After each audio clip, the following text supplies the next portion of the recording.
Hey guys, Alex here. Today we're going to talk about college cheat codes. Now, I made a very similar video a while back. It was probably like 9 months ago called WGU cheat codes. So if you're attending WGU, that video will be even more useful for you than this one. So go check that out. It's on my channel. You can search WGU cheat codes, just type it into YouTube and you'll find it. So this video is more of a general college cheat code video. I'm going to go over 5 things that will certainly help you out. 3 of them actually do involve AI, but not AI doing your work for you. Just 3 general AI things that you can do, which does make school a lot more easier. But not, like I said, not doing the work for you, obviously. So I'm going to start off though with number 1, which is something I talked about in my last video and I've talked about for like 200 videos, is ACE credits. So if you're attending an online school, a partner school, Western Governors University, Thomas Edison State University, UMPI, which is based in Maine, SNHU, Southern New Hampshire University, UMGC Global, University of Maryland Global Campus, Purdue Global, Grand Canyon University, University of the People, which is a free tuition school on the come up. So any of those schools I just mentioned, if you're interested in any of those, they partner with ACE credit platforms like study.com and Straighterline and all these other ACE credit providers, where if you use these ACE credit providers, you can do courses that are recommended for college credit. And if you complete a course, which you can do in just a few days each, imagine getting college credits in just like 3 days, right? They don't officially become college credits until you transfer them. So they're just recommended credits until they actually transfer in. So just grasp your head around that for a second. They're not actually college credits until you transfer them to a partner school, and they officially become college credits. So if you go there like study.com or whatever platform you use, let's say you can get up to 90 ACE credits in 6 months. 90 ACE credits in 6 months. I just saw a couple people in my Facebook group, my WGU Facebook group, which you can check out in the description, WGU Degree Hacking. So in that Facebook group, there's so many posts lately of people, hey, I just completed 50 credits in 2 months. Like there's many posts like that.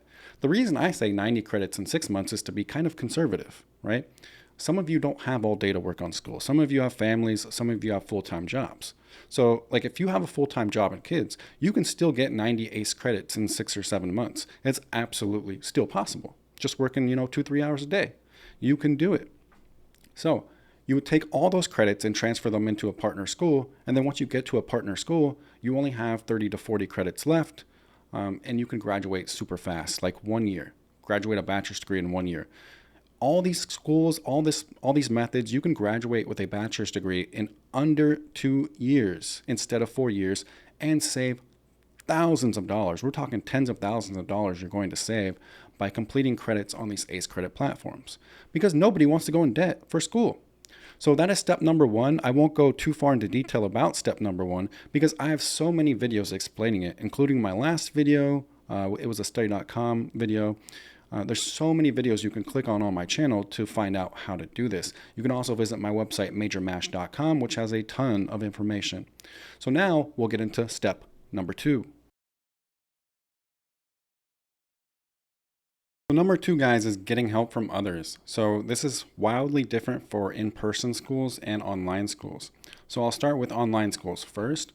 For example, if you're attending a university like Western Governors University or a primarily online school, there might be a thing in the class where you can message somebody in the class. Now, WGU doesn't really have this. They do have it on their course community if you go there, which is a great place to network. But overall, like a lot of other schools have it built into their system where you can just message other students. And that's good. It's good to network and pick each other's brain, etc. Maybe grab each other's emails so you can network off the platform.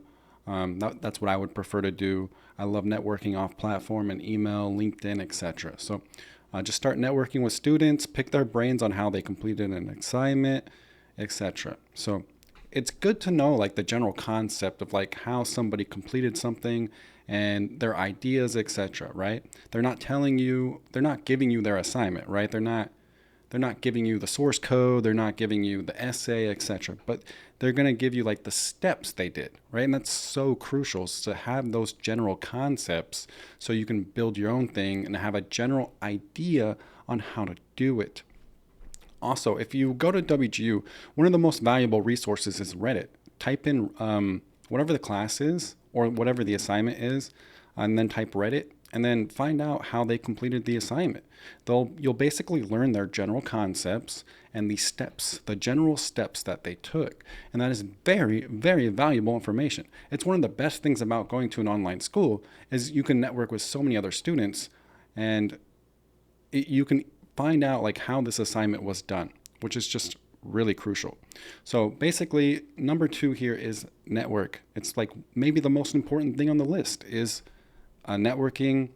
Pick somebody else's brain on how they completed an assignment. It's extremely important. And that's one of my favorite things about WGU is there's so many students. I believe it's the most enrolled school in the country. A lot of enrollments. And so you'll find a lot of help on Reddit. You can message somebody on LinkedIn who went to WGU and did the same degree as you and how they completed a certain assignment. There's so much help available. And their new course community is pretty awesome. Like, I think the interface is awesome. WGU has some really, really good engineers. Like, I love their mobile app. I love I love a lot of things they have on their website. So check out the course community page. Really, really awesome. So the next thing here is no more writer's block. And what do I mean by this is AI. So you should never do AI to do your assignment. No, that's not what I'm saying here. However, if you have a big essay due or some other project due, but especially an essay that requires like any kind of creativity or just you don't know where to start. So when I went to in-person college, like community college and even high school, I get huge writer's block. Both in person and online, but especially in person. I will just be sitting there looking at the clock and like I have no idea what to write. I have no idea where to start. Now, once I get those first few sentences going, then it just kind of flows. But I will sit there with like 0 sentences or 1 sentence for like 30 straight minutes, possibly even a couple straight hours. And I'm sure you guys know exactly what I'm talking about. There's plenty of memes on this where like 5 hours has gone by and you have written 1 sentence. And that is called writer's block. You don't know what to write, and it's like extremely frustrating. It's like 5 hours was just magically stolen from you because you have no idea how to start this paper. Like you have no idea, like you need something like to really, you need something that'll like brainstorm with you, because some people just cannot brainstorm that well, like, and they don't know where to start. So AI, you can ask like where to start. You can ask AI to brainstorm for you. There's nothing wrong with that. You could even ask AI to make rough drafts of essays for you, right? I'm not saying use that as your own rough draft. I am not saying that. Do not use that as your own rough draft. However, it can give you basically a sample concept of what a rough draft would look like. Like I said, it can also give you creative ideas as well too. It can give you topics to use. Basically, it can do the creative thinking for you, right? It can decide a topic for you. So it's very useful. As we go more and more on in society, especially education, AI is going to be something that's like encouraged to use for these kind of things, right? Like I said, you shouldn't use AI for your actual assignment. No, but to help you, it is extremely, extremely useful. And all the big schools have already noted this, like Yale. I've done a whole video on this called AI Detectors Are Wrong. If you check out that video, like a lot of the big schools are in support of AI. Yale's one of them. And I think most schools will follow suit eventually. So this is a great one. Writer's block really sucks. And this really solves that issue. Okay, so this next one is basically creating study guides and things to learn with AI. So the thing is, the reason a lot of classes take forever and you do so much study time is you're studying everything. You don't really need to study everything, okay? Like you just need to study what needs to be studied, like the crucial concepts and things of that nature, especially when it comes to places like WGU. So you don't want to, like, nobody ever reads an entire textbook front to cover, right? I mean, I guess some people do at in-person universities, but even if you're assigned to read that entire textbook, nobody really does. You're going to skim a lot of it. You're going to read the important parts, etc. If you read a whole 1,000-page textbook, you're going to go out of your mind. okay? Because textbooks are really boring and really dry, most of them. And 1,000 pages is a lot. So what you're going to do is you're going to insert the syllabus into the AI, or like the general concepts of the class, right? And you're going to ask to make you a study guide. So you're going to ask AI to make you a really complex study guide for that syllabus, or if it doesn't have a syllabus, like some WGU courses, for example, don't have a syllabus. So you would basically enter like the core topics of the class or whatever the assessments are of the class. Like enter the assessments or what you think is going to be on the objective assessment, and ask for a very comprehensive, extremely detailed study guide. And remember, guys, like when you create a comprehensive study guide, you can then expand it as well. So if it gives you a bunch of sections, be like, hey, expand section 1 in more detail. So prompt engineering is a craft that you need to learn to master. So be detailed with your prompts. You can also expand certain sections of what it gives back to you. Expand section 1.2, elaborate 1.3 further, right? Like you can become a master at this craft. And it's a great way of learning information. Learning information via AI is a great way to learn, in my opinion. I love AI for study guides. Now, odds are like AI might not be fully up to date. Usually it's like 10 months behind on a lot of things. So if you need like really up to date information, you might want to Google search that and find some more update information on the internet. But overall, this is a great way, a great step. Study guides and things to learn using AI for this is pretty awesome. So step number 5 is a step you should not have to do, but I still recommend it. So more and more students are getting falsely accused of using AI. Like they write so well that they get accused of using AI. It is happening more and more and more. The reason why like a bunch of big schools completely stopped like AI detectors, like they don't use it at all. Like huge schools, Yale, University of Berkeley, MIT, no AI detectors used at all because you can't prove it. AI detectors are wrong all the time. You can't prove AI detection. It is unprovable. So what a lot of these professors do is they'll use AI detectors and then say, hey, you used AI, and they'll give you like a 0 on the assignment. That is not okay. They cannot do that, okay?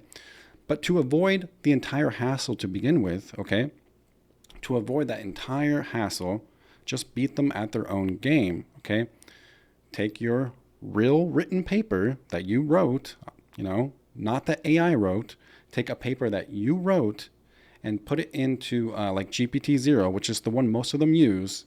GPT-0 and originality.ai. Those are the two ones professors use the most.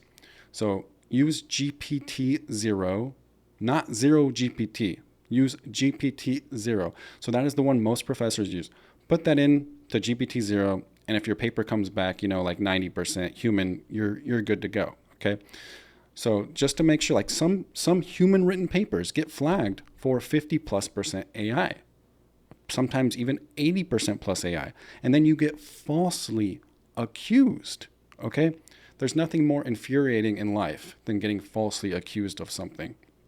Like I know for sure, like if a professor ever falsely accused me of using AI, I would not take it very well. And I'm like a very professional person.